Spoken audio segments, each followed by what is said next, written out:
आप सब जानते हैं जीवन में आहार सात्विक होना बहुत ज़रूरी होता है।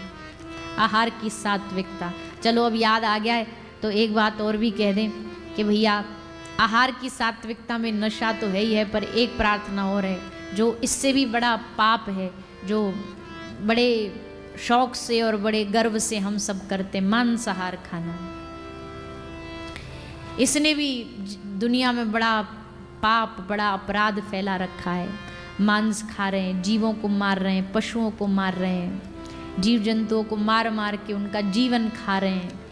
कोई प्लेट में भोजन थोड़ी रहता है। जो मांस खाता है उसके प्लेट में क्या लगता है आपको? भोजन है? भोजन नहीं, हमको लगता है उस प्लेट में किसी की जान है, किसी का हंसता खेलता जीवन है। किसी का जन्म देने का तुमको अधिकार नहीं तो छीनने का अधिकार तुम्हें किसने दिया? बच्चे आजकल कॉलेज पढ़ने चले जाते, यूनिवर्सिटी पढ़ने चले जाते हैं, फ्रेंड सर्कल ऐसा मिल जाता है, फोर्स कर देते हैं, भाई अरे ये कोई पुराना, कितने पुराने जमाने में जीते हो, अरे ये कोई पुराना जमाना है, किसी का जीवन ना खाना, क्या ये पुरानी सोच है? ये तो हमारा दायित्व है, ये तो एक मानव होने का दायित्व है।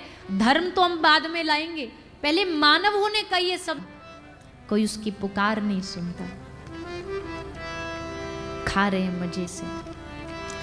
तो जैसा हमने कहा, आगे आने वाली पीढ़ी धर्म की नींव होती है। बच्चों को समझाइए, कितने भी मॉडर्न बन जाइए पर अपना खान पान सात्विक रखिए।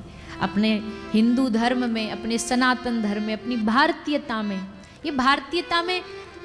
अच्छा अब क्या बहाने क्या देंगे? बहाने भी तो सुनो कितने सुंदर सुंदर होते हैं। बोले इनकी जनसंख्या बढ़ जाएगी, भगवान ने तो इसलिए बनाए। अच्छा इतने बड़े परोपकारी हो गए, अब आपको दुनिया की जनसंख्या की इतनी चिंता हो गई? जनसंख्या रोकने के लिए क्या किसी को खाया जाता है? ऐसे तो इंसानों की भी जनसंख्या बढ़ रही है। कल को तुम कह लो इंसान बढ़ रहे, एक काम करो मार मार के खाते, ये कुछ समाधान है? और वैसे भी प्रकृति अपने आप बैलेंस बना लेती है। प्रकृति ने बैलेंस बना रखा है, किसको क्या आहार खाना है भगवान ने, प्रकृति ने निश्चित करके भेजा है। हम कई बार कथा में बोलते हैं कि आप शेर भूखा मर जाएगा पर घास नहीं खाएगा। बता दो कभी शेर को आपने घास खाते देखा? ये भैया भोजन नहीं मिल रहा, मांसाहार नहीं मिल रहा, चलो आज घास से ही काम चला लेते ना, मर जाएगा भूखा पर घास नहीं खाए। गौ माता भगवान ने शाकाहारी बनाई है, भूखी मर जाएंगी पर मांस नहीं खाएगी, खाएगी घास ही, चारा ही खाएगी। शेर घास नहीं खाएगा, गाय मांस नहीं खाएगी। धन्य है रे मानव, घास खा ले, मांस खा ले, और तुम इसको थोड़ा सा समझाने जाओ तो तुम्हारी खोपड़ी और खा ले। तर्क पे तर्क, आर्ग्यूमेंट्स तैयार रहेंगी। ये भोजन, ये जो आप खाते हो, ये फल सब्जियां, ये भी तो पेड़ से आई हैं, इनमें भी तो प्राण है, ये भी तो जीव है। अरे इनको काटने में खून तो नहीं निकलता, इनकी चीखें तो नहीं निकलती। हाँ, ये भी भगवान की प्रकृति में अलग अलग प्रकार की रचनाएं हैं। भगवान ने ये वनस्पतियां ये इसलिए बनाई है कि मानव अपना जीवन का आहार बना सके, इनसे जीवन चर्या चला सके। इसमें किसी का रक्त नहीं है, इसमें किसी की जान नहीं है। और हम तो ये भी कहते हैं फल सब्जियां भी ठीक है, वो भी भगवान को अर्पित करके खानी चाहिए, क्योंकि उसको खाने का भी हमारा अधिकार नहीं है। तो इसलिए अपने भोजन की थाली को एकदम शुद्ध रखो, अच्छा खाओ, बढ़िया खाओ, चकाचक खाओ, माल खाओ। कौन ने रोका है आपको माल खाने से? छोला भटूरा खाओ, और क्या चलता, परोठे खाओ पंजाब में, और क्या चलता है, लस्सी पियो,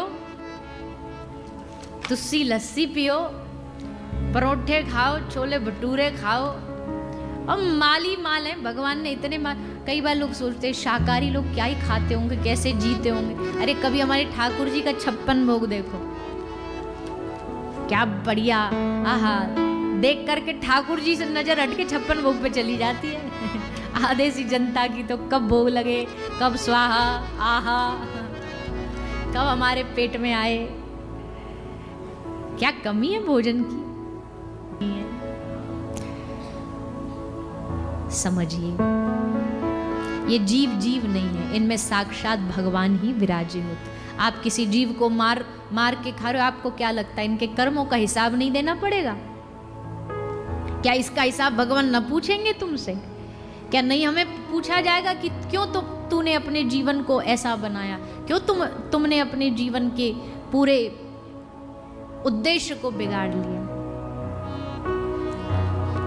सात्विका, जीवों में दया, जीवों पर दया, पक्षियों पर दया, पशुओं पर दया, गौ माता पर दया,